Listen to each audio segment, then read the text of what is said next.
everyone. It's a beautiful summer's day. The sun is beaming already.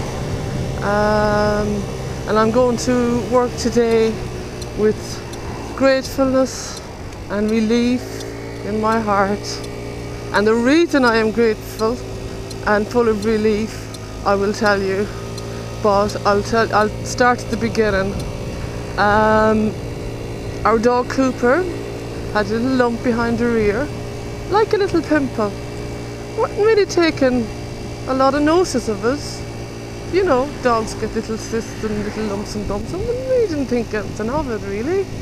But then we brought her to the vet anyhow, and we got a biopsy done.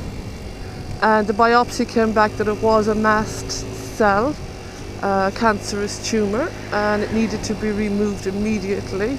And it needed to be sent to the lab and graded to see if it spread all over her body or anywhere in her body. Well, needless to say, devastation. Devastation doesn't begin. I was crying and I was in bits. This is like my baby. We've had Cooper for 9 years of our lives, every day, living with us in the house.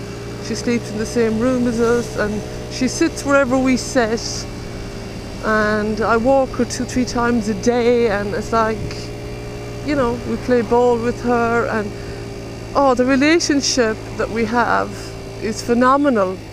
It's unbelievable how we get on. Like, she's so in tune with us. She is so in tune with us.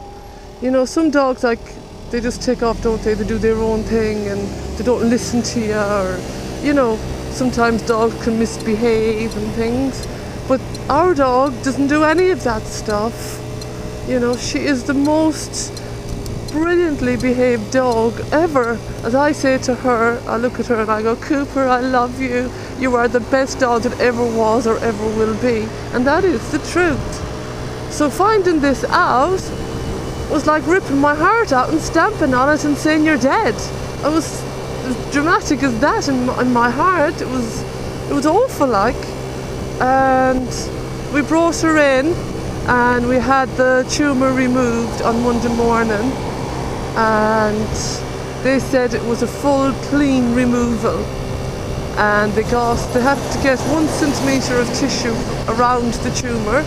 That has to be all clean. Everything has to be clean when they take it out. There can be no like dodgy tissue left or anything. And they said because they had such a full and clean removal, as they called it, that it was very successful, and basically don't worry. Oh my God, the relief!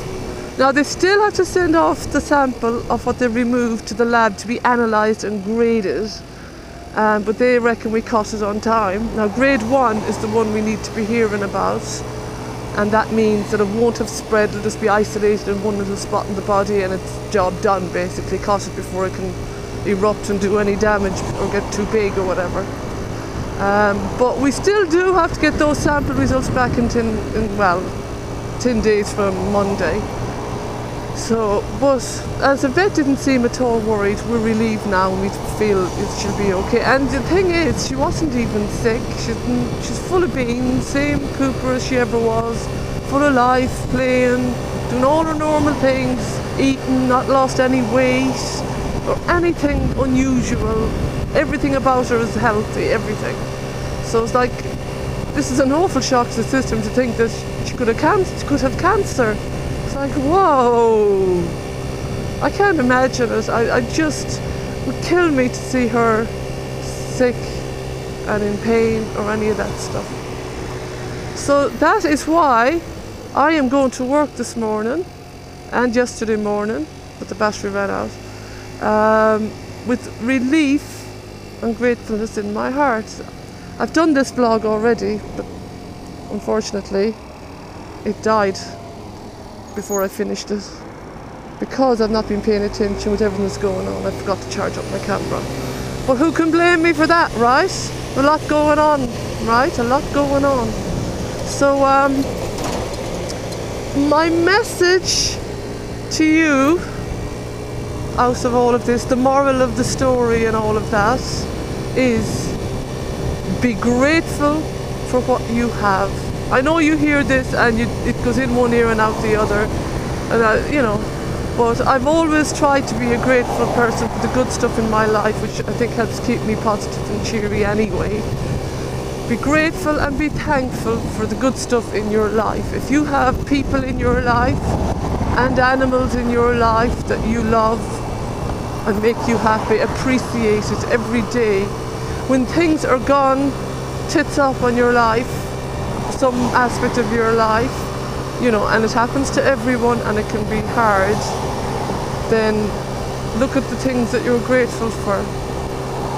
Now, I'm not talking about big problems, because this was a big problem for us. But like, for example, I'm watching Rob's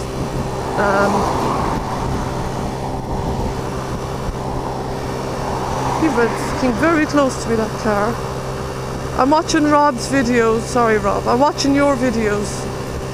That's RC62 and he's got a lot going on, right? So for anyone that has shitloads going on in their lives, just ignore me, maybe, I don't know, because it's hard to rise above things sometimes, but you have to try your best to look at what's good in your life and cling on to that at least. It might help get you through rough times. And anyone else out there that's having really rough times, you know, you don't want to hear the cliched stuff when things are really bad, I know that. Nothing worse than something disastrous happening and someone saying, oh, it could have been worse. Well, not for you, it couldn't at the time, could it? So I'm not saying that, but if you can cling on to some good stuff, it might just help you get through. And anyone that's complaining about stuff every day, you know, your everyday stuff, as we all are guilty of, maybe have a look at what you're grateful for and be thankful for that and focus on it. And my other message before I wrap this up is, if you do have dogs in your home, if you love them, which I know you do, if you find a little lump, do not think, bring them to the vet and have a biopsy done and get it checked. Worst case scenario, you might just, you know, find something, but at least you have the option perhaps to save your dog's life. Best case scenario, you know, you go get it checked, you're worried about it, you face the music, get the biopsy done, and they come back with it's clear, and you can go on with your lives knowing that it's done, you've done what you could and your dog is fine. If that makes sense. And if you do find something bad, maybe you'll have cost us on time, but check everything, don't waste time. Especially at the beginning when it's really, really small and you think nothing of it. That's the time to go. That's when it can be removed without damage to your dog. An easy little removal with no spreading. That's what you're after. Because these things bloody grow apparently, and they get quite awkward to remove, and they can spread into other tissues, into the lymph nodes, and they can kill your dog. So please examine your dog, frisk them down for lumps and bumps and get them checked. That's my message to you all. And that's it. Have a great day and ride safe, guys. Bye.